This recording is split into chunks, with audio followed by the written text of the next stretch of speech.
Go to the you done. No other time in it. Nice, let's go. Let's go. Right side. Let's go. Go for it. I'm trying to get blue quick. Might be left, right? I get up left as well. Can you walk? Can you pick a wall? Yeah. 2 seconds. I can call the T. Order.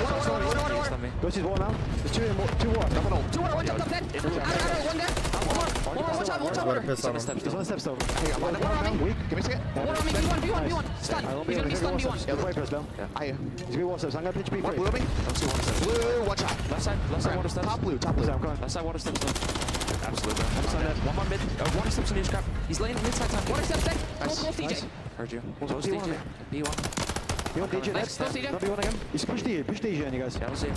DJ, nice. One more dash that time. Just touch your blow. I swear Scrap is turned. He sounded like out of breath at times. The guy was coming as they're trying to retain this lead. Hold on to it and see how far it can run, but still Thieves trying to break up whatever they can. Dylan Envoy on one side is flowing. 34 and 18 for him, but who might step up the bat late for Thieves? Envoy's actually playing good. Holy shit. Can Thieves turn finally a rotation into some good hill time here, which is very much in this game, despite Envoy being 35 and 18. Getting outslayed, they have stuck around. But now is your this is what they brought Envoy your on final for. chance maybe to Now he's step up and try to win this map. Holy shit. And you've had to break here. You've had to have a crazy spawn. It's a You big haven't had P2 to hole. really set up and control and see what you can do with it. This is your chance to make a run if you are Thieves. But for the most part, this hard point has been a mess for either side. I think so far, so P4 is good. like the 15 hardest hill on this through, map to back break. within Every other 30. hill you Nasty's can kind of POV as he tries to line one up. Joe Deceives with the big one-on-one win to alleviate some of the frontal pressure. Envoy though trying to make a play on the other side of it. Number 2 and Envoy trying to go, but Crip and Joe Deceives stepping up big. Yeah, it could have been such bad timing for LADs. Just because Envoy wins that, if the trades are a little bit differently, you're not sure if someone's got to turn vents, where he goes.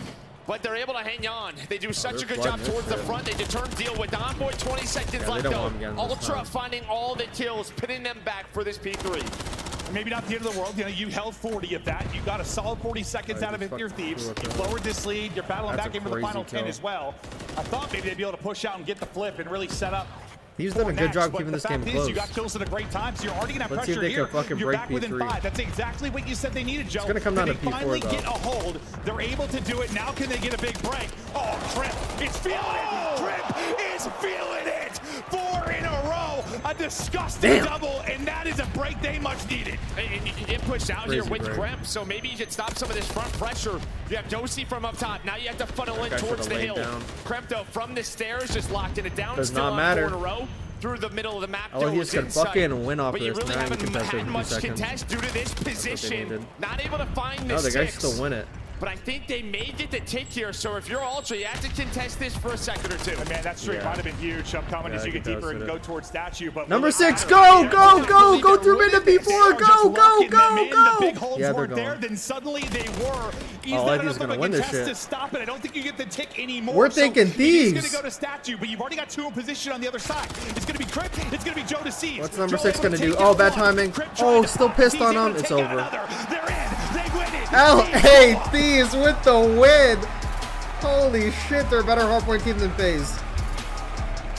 They're a better hardpoint team than FaZe. That was a massive P2 And I hole. think you said it perfectly. Bro, Like, can these they teams are finally better get at a hold? hardpoint than P2 FaZe. has I'm been watching them a hold hills circus for better. the most part. I'm I mean, watching the them opening break spawn, better. they kind of blessed I'm watching us them up get the front. hills They first made that a mess. and hold Then they're that able to break shit. the old-fashioned way through the Oh front, my but finally god. the P2 And is coming when up they the don't setup have you want, rotation, right? they You're end up able to get breaking it. position.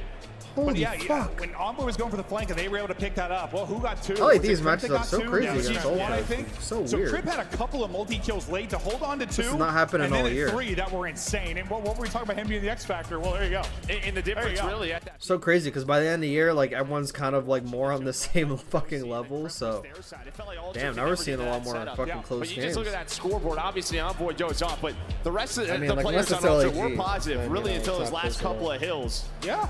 Felt like I was watching a face we're out of there here. for a second. Something did, yeah. But I mean, just props to LA Thieves. Just turn around, staying within a hill throughout that game. That made me feel like I was watching almost like through that Surge, ninth round? just a I gotta watch resilience this one. force, just hitting it, never like letting the pressure off. It was so good. We'll take a look at some of the highlights throughout the course of this, and for the most part, if you're Toronto, you're holding on to a pretty narrow edge, right? 15 to 20, gets up to as much as 40 or so. But late is where Thieves really come alive, and that's the power of staying in games. Like, you stay in a game, you fight tooth and nail, it's just a play or 2. It's a play or 2. And then I was just saying this cruise play, right? Because you just don't see Nasty's on the hill. He's able to find 1. Envoy, the missile hits, but Nasty gets 2 there. Spawns it a little bit wonky, but again, it just allows the cruise to not turn into 30 or 40 points for Ultra. You keep it mixy. It just, yeah, did Ultra ever have just like a single scenario where they had like their 4-man setup and they won that first wave clean? Maybe some, Like but the first P4? It didn't feel like often, did it? It did not feel like often. They were splitting so many hard points, and that play from Crip there, as well as the one at the P2 before it, that was just filth. to be the big X factor, drop Damn. 3, and help them come away with a big win. That is massive for Thieves. And if maybe you were wondering, after the first matchup, I don't know, it was just an off day for Ultra. I think after Ultra Good beat round, FaZe, Thieves, you're yeah. thinking probably not. Ultra had an ego, so Ultra said, "No, we're actually better than you, so we're gonna play on the exact same maps again." We'll see if it pays dividends. Probably not. I'm thinking by champs. Why don't teams have a fucking full map pool? I can understand if there's one map that's dog shit, like how fucking FaZe like used to auto veto fucking stub base, because that map is actually just not a competitive map. But like, no top 4 team has played any Vista yet. Like, they're all like, do not want to play it, I guess. They're all playing like the same maps. Like, switch it up, bro. You guys should be good by these maps, man. I play them every day, man. Damn. Fuck, Vista's a good map, too. Fuck, Vista's a great map. And Hydra's very good at it. I don't know why they don't play it against anyone. They're playing Karachi all the fucking time. Quite a few times. No, it has. I would say the one maybe difference here is like normally I feel like it's from like What did you think we were working you? Fucking bitch. Went off. So hopefully he can keep that going in the search and destroy. And it's usually against like one of the other top 4. Typically, they have like maybe the firepower to do it, which Thieves show they can play with them, but yeah, you know, maybe not having the gunny of an optic or a FaZe. This guy thinks this guy's got jokes, eh? This guy got jokes. What time does FaZe play? Wait, I can actually get that for you. One sec. Search and destroy defense unlocked. Number 1 in the league. Esports World Cup. And then B-bomb plans get 9% of the rounds first. And I mean, how important is that when we talk about invasion? Search and destroy. If you can defend that B site, you're going to be tough to beat. Well, what do we see? Yeah, just a map ago, 2 maps ago. Really, in the previous series, yeah, there was no B action. I don't even know when the Esports World Cup is. I actually can't answer that. Yeah, my joke's canceled now. My joke is canceled. Players getting ready to go, and how impressive it is been when you talk about. Still, I mean, should this not be how fucking COD Champs is played? Or like any tourney, there's fucking 4 groups of people from around the world. And it's actually like the best team in the world, as opposed to just the people in, as opposed to just the top 8 teams in the league. I kind of feel like August, that's so far away, bro. We're gonna see some roster changes, bro. We might see people change by then. Holy shit. August is so far away. Actually, it's not far away. I lied. Still have to beat New York. It's fucking July 20th. Still have to get through this series. Not far at all. I'm sure Envoy sees his, former buddy and teammate Kenny get into the final. He's but like, why isn't Champs play like that? Fucking 4 groups, people advance out of the groups, like. But that kind of like defeat the purpose of playing all year. Stage 4 Champs number 2. But I always felt like Call of Duty Champs should have teams from around the world, because that's what it's called. You're a world champion. Maybe a little different than subliners, but Thieves were. You know? Felt like throughout the course of the year, once they got like don't know if that's just me. August 15th through 17th. Yeah, I can't watch that shit, bro. That's like. Sort of seemed to start to click at the right time. I got fucking birthdays in that. I got birthdays in that weekend. Got like 3 people's fucking birthdays in that fucking shit. Wants none of it. It's a 1.73 at S&D. What the fuck? At Champs, as you have another heater here, as we get to the invasion.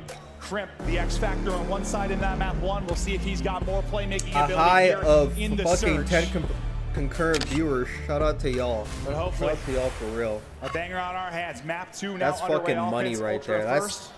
That's good business. On the defensive side of things, no, I was about to say you're not going to have trophies earlier for like B defense, but well then. That need already hit, so yeah, that's just right to beat on. That's right to beat on. Trying to get an early pressure on, maybe some early info on some crosses, and instead Ghosty meets a couple of nades.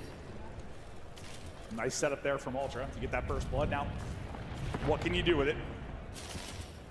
There can still be 1 player tucked in a corner, able to get a multi that shift things on its head. 1 over chow. We've seen a lot of that this weekend.